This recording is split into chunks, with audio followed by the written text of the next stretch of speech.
Y a-t-il un job pire que celui de président de la République? Oui, celui de première dame. Si est en tout cas ce que veut montrer l'ex-compagne de François Hollande, Valérie Trierweiler. L'ancienne première dame consacre une série de podcasts au rôle si scruté et pourtant si flou de première dame, et à celles qui l'ont occupé avant et après elle. Valérie Trierweiler s'agace notamment que les premières dames ne puissent pas avoir leur propre avis. En témoigne la polémique après que Brigitte Macron a dit qu'elle était en faveur de l'uniforme à l'école.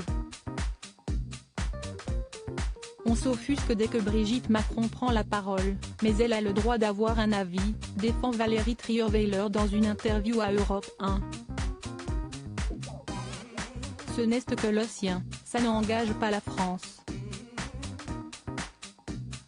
Les premières dames en vacances au fort de Bréganç sont premières dames, un rôle impossible? Dans cet entretien, comme dans son podcast, Valérie Trierweiler pointe le rôle presque impossible à tenir qu'est celui de compagne ou de femme de président. Je tiens à dire que le rôle de première dame est un rôle très difficile. Quoi que l'on fasse, on est critiqué, insiste-t-elle. Je l'ai vécu. Parmi les premières dames, l'ex-compagne de François Hollande a en effet été l'une des plus critiquées, bien qu'elle n'ait occupé ce rôle que 2 ans. Quand je suis arrivée à l'Élysée, je portais des robes que j'avais achetées chez mes petits marchands. On m'a reproché de n'être pas assez bien habillée, se souvient-elle. Elle avait alors tenté de changer ses habitudes. J'ai donc accepté de me faire prêter des robes par des couturiers.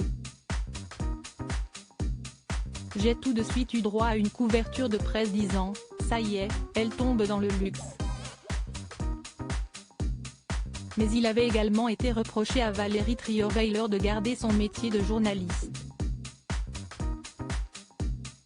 Je ne faisais pourtant pas des interviews politiques, mais des critiques littéraires sur des romans, se défend-elle. Pour moi, c'était non seulement un acte de revendication d'autonomie, mais aussi une nécessité, car j'avais 3 enfants à élever et il fallait que je gagne ma vie. Contrairement aux États-Unis, les premières dames françaises ne touchent pas de salaire. Crédit photo, Jack Tribeca.